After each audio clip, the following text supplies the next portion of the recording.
দেখেন এখানে একটা মজার কথা আপনাদেরকে বলি। উমারের জামানার একটা ঘটনা শুনেন। সম্ভব ঠিকানাটা আমি সিরিয়া বলছি। একটা মাস্তান ছিল ডন। ডন কি হলো? সুইচ অফ হয়ে গেছে? হ্যাঁ, কথা বলে না। সুইচ অফ হয়েছে তো লাগাও।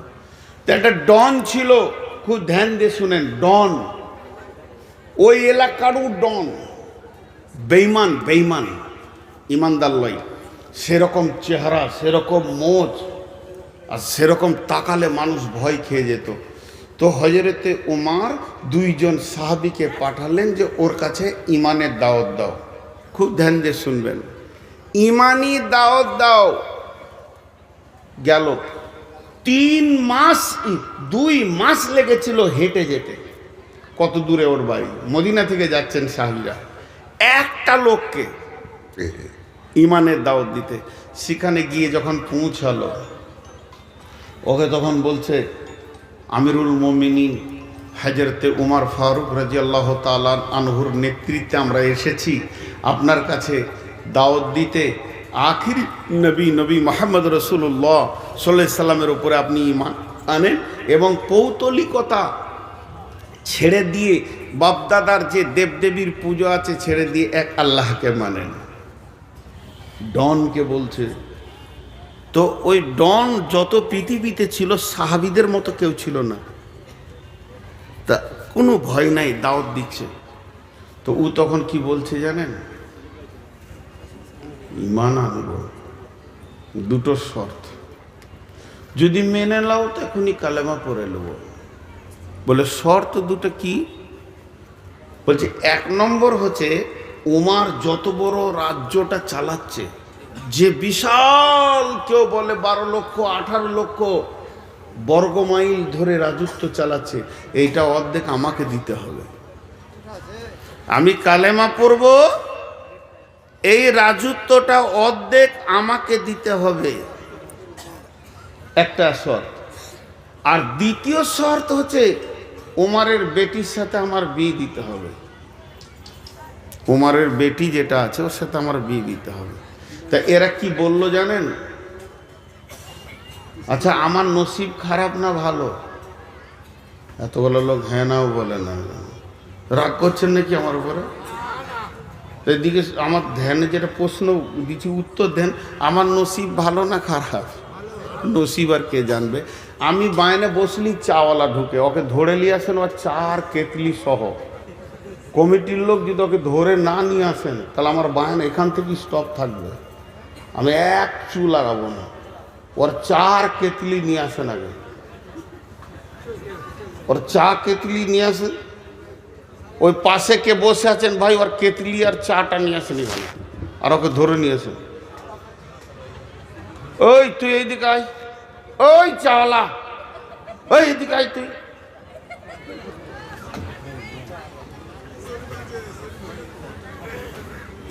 ওকে চিনে রাখতো, বায়ানের শেষে ওকে আমি দেখা করবো, ওর ক কাপ চা বেচার দরকার আছে। ভাগ এখান থেকে, বহরমপুর যা। লজ্জা সরব নাই। তো কটা শর্ত করলেন? দুটো। একটা অর্ধেক রাজত্ব দিতে হবে, আর একটা হলো ওর বেটির সঙ্গে বিয়ে দিতে হবে। এই দুজন এবার কি বলছে দেখেন। বলছে, ভাই তুমি যদি কালেমাটা পড়ে লাও, আশহাদু আল্লা ইলাহা ইল্লাল্লাহ ওয়া আশহাদু আন্না মুহাম্মাদান আবদুহু ওয়া রাসূলুহু, এটা যদি পড়ে লাও তো অর্ধেক রাজত্বটা উমারকে বলে ব্যবস্থা করে দিব। কারণ একটা বিশ্বাস, যে লোকটা কালেমা পড়বে তো সঙ্গে সঙ্গে চেঞ্জ হয়ে যাবে। ও হারাম খাবে না, ঘোষ খাবে না, বেইমানি করবে না, সব অটল হয়ে যাবে। তো ওকে রাজ্য দিতে কি অসুবিধা আছে? এইটা দায়িত্ব নিলাম। তো বিয়ের ব্যাপারটা তো ধরেন চয়েসের ব্যাপার আছে, তা ওইটা কি হবে কি জানি, এটা কি হবে কি জানি। তো তুমি থাকো, উমারকে জিজ্ঞেস করে আসি। একজনকে কালেমা পড়াবে তো কত মেহনত।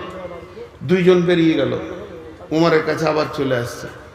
উমার বলছে, খবর কি? যার জন্যে পাঠিয়েছিলাম খবর কি? দুজন বলছেন, আমিরুল মুমিনিন খলিফাতুল মুসলিমিন, যে ডনের কাছে আমাদেরকে আপনি পাঠিয়েছিলেন সে এই মর্মে ঈমান আনবে, দুইখানা শর্ত করেছে, সেই শর্তের ওপরে সে ঈমান আনবে। এক নম্বরে বলেছে অর্ধেক রাজত্ব তাকে ছেড়ে দিতে হবে, সে শাসন করবে। আর 2 নম্বর শর্ত হলো আমিরুল মুমিনিন আপনার মেয়েকে সে বিয়ে করবে। উমার বলছে, তুমি কি বললে? তোমরা কিছু বলেছ? বলেছে। কি বলেছ? অর্ধেক রাজত্বটা কোনো রকম বুঝিয়ে পারিয়ে, অসুবিধা হবে না, তবে বিয়েটা চয়েসের ব্যাপার আছে। হযরত উমর বলছে, আমার দিলের কথা শোনো। অর্ধেক কেন, যখনই কোনো মানুষ পাক্কা ইমানদারি প্ল্যাটফর্মে এসে যাবে তাকে সমস্ত রাজত্বটা আমি উমার ছেড়ে দেবো, কোনো ডিস্টার্ব নাই। সে তো চালাবে আল্লাহ এবং রসুলের তরিকায়। 1 নম্বর গেল। বিয়ে শাদীর ব্যাপারে কেন শুনলাম? মেয়ে তো আমার, তবে আমি বলছি একটা কালেমা পড়া ইমানদারকে মেয়ে দিতে উমারের 1 সেকেন্ড আটকাবে না, সঙ্গে সঙ্গে বিয়ে পড়িয়ে দেব। যাও তোমরা তাকে কালেমা পড়তে বলো। তাহলে ইমানদারের প্রতি ভরসা কত? তাহলে বলেন একটা ইমানদারের প্রতি ভরসা কত? আর যে রায় ইমামের শুধু একটুকু লিডারই পেয়েছে, এতেই যদি ঘোষ খায়, ওই ইমামগুলোকে যদি একবার মোটামুটি মুখ্যমন্ত্রী বা এমএলএ এমপি করে দেওয়া হয়, কি করবে বলেন তো? কি করবে বলেন? চরিত্র কোথা চলে গেছে সহি হাদিস এবং কোরআনের তার পেটে থাকার পরেও। এবার এরা দুজন আবার হাঁটতে লাগলো। যে গ্রামে ডনের বাড়ি, ওরা সেই পর্যন্ত পৌঁছে গেল। এবার গ্রাম ঢুকবে।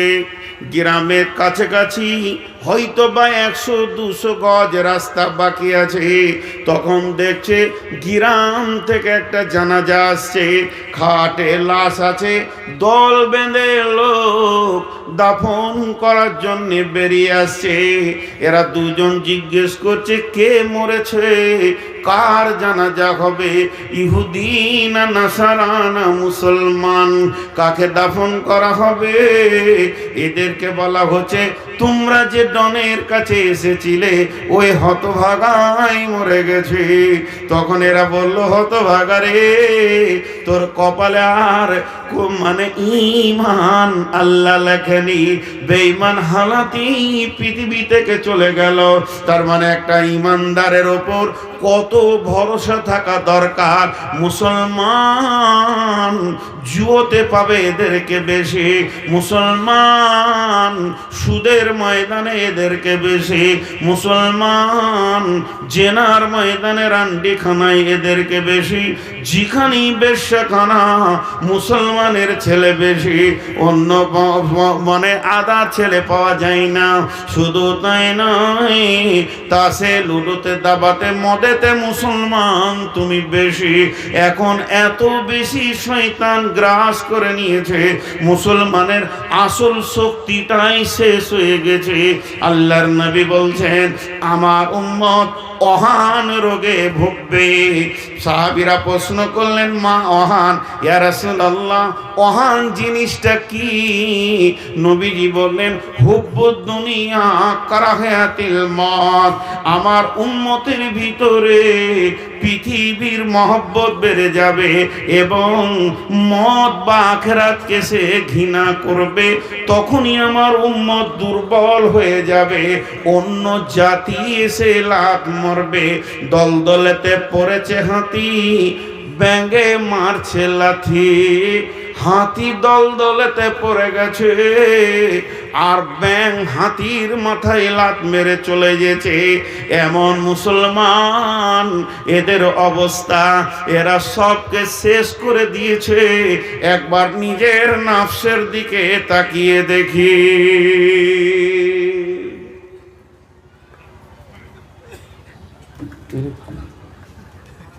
কি ঘটবে শেষকালে স্টেজে, আমি তাই চিন্তা করছি। একজনা পড়ে গেছে, একজনা কি খবর আনছে বারবার জিবরাইলের মতন। হ্যাঁ হ্যাঁ, তাই তো মনে হচ্ছে। কাজও নাই, সময়ও নাই, অবসরও নাই, খালি মনে হচ্ছে আমার বিরুদ্ধে প্ল্যান চলছে। তাহলে আমাকে বায়ন করতে ভালো লাগবে? কারো যদি এটা মনে ঢুকে যায় যে আমার বিরুদ্ধে প্ল্যান চলছে, তার ভালো লাগবে? আপনাদের বিরক্ত লাগছে নাকি?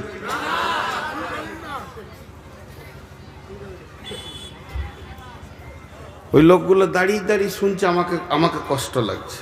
কেন কষ্ট? মহব্বতের জন্য বলছি। পায়ের নিচে বসার কিছু নাই। তো এ হয়ে গেছে আমাদের আজকের সব থেকে বড় ক্ষতি। ইসলামকে কি বলেছেন রাসূলুল্লাহ সাল্লাল্লাহু আলাইহি ওয়াসাল্লাম? প্রাসাদ। সহিহ বুখারীর হাদিস। ইসলাম হলো একটা প্রাসাদ। সেই প্রাসাদে যতগুলো ইট লেগেছে, প্রথম ইটটাকে হযরত আদম আলাইহিস সালাম, আর শেষ ইটকে নবী মুহাম্মদ রাসূলুল্লাহ সাল্লাল্লাহু আলাইহি ওয়াসাল্লাম। তার মানে কম বেশি 1.5 লাখ ইট লেগেছে। ওই প্রাসাদটা তৈরি করতে কত ইট লেগেছে? কম বেশি, অ্যাকুরেটি বলছি না, কম বেশি 1.5 লক্ষ। প্রাসাদ মানে কি? প্রাসাদ মানে সুন্দর সাজানো ঘর। বুঝতে পেরেছেন? সুন্দর সাজানো ঘর। এবার ওই সাজানো ঘরে আগুন লেগেছে। জানলাতে আগুন, দরজায় আগুন, খাটে আগুন, বিছানায় আগুন, আলমারিতে আগুন, শোকেসে আগুন। আগুনটা লাগিয়েছে কে? ভারত জ্বলছে, কাশ্মীর জ্বলছে, মায়ানমার জ্বলছে, রোহিঙ্গা জ্বলছে, বাংলাদেশ জ্বলছে, পাকিস্তান জ্বলছে। ভারতের মুসলমানের থেকে বাংলাদেশের মুসলমান বেশি জ্বলছে। ওরা হলো মুনাফিক, বেশি জ্বলছে। আমরা অনেক ভালো আছি আলহামদুলিল্লাহ। জাসুস আর তাজাসুসি আর বেঈমানি, যে যত তাহাজ্জুদ পড়ে সে তত বেঈমানি করে বাংলাদেশে। সপ্তাহে রোজা বাদ দেয় না, আর বেঈমানিতে প্রথম সারি তরা আছে। তো সারা বিশ্ব যেন আগুনে দাও দাও দাও দাও দাও দাও দাও দাও করে জ্বলছে। সারা বিশ্ব। শুধু মুসলমান নামে প্রাসাদ আগুন লেগেছে, অন্যটা লাগেনি। তো এই আগুনটা লাগিয়েছে কে? একজন বড় আল্লাহর ওলি বলছেন, ইস ঘর মে আগ লাগি হ্যায় ঘর হি কি চিরাগ সে। ঘরের প্রদীপই ঘর জ্বলছে, দোষ কাকে দেবেন? ঘরের প্রদীপে যদি ঘর জ্বলে, লাঠি নিয়ে কাকে খুঁজবেন? কথা বলে না। এদিকে বলছে চালান এখনো, আর আমি যেটা জিজ্ঞেস করছি তার উত্তর দিচ্ছে না। আমি একটা কথা আপনাদেরকে বলি না, বচনে বচনে বিটি হারাইল কেঁথা, ভেরলের যুদ্ধতে গেল শিয়ালের মাথা, মা বিটিতে ঝগড়া করে বটি পড়ল নাকে, তিনজনের মধ্যে দোষ দিব কাকে? বিচার করেন তো। এটা অনেকবার বলেছি, এটা বহুদিন পর আবার বললাম। এক বুড়ি বিটির বাড়ি যাচ্ছে, 1 লাখ টাকা নিয়ে ছিঁড়া কাঁথায় গটিয়ে নিয়েছে, যে খালি ওর চোপা চলছে, খালি মুখ বন্ধ নেই। আমার যা হবে হোক গা, কেঁথা যেন না হারায়, আমার যেটা হবে হোক গা, কেঁথা যেন না হারায়। টোটোতে উঠছে, বসছে, নৌকায় চাপতে গিয়েছে, যেই কেঁথাটা নিয়ে এমনি একজন যুবক ফ্রাম করে পকেট মার কেঁথা নিয়ে মারল দৌড়। দোষ কার?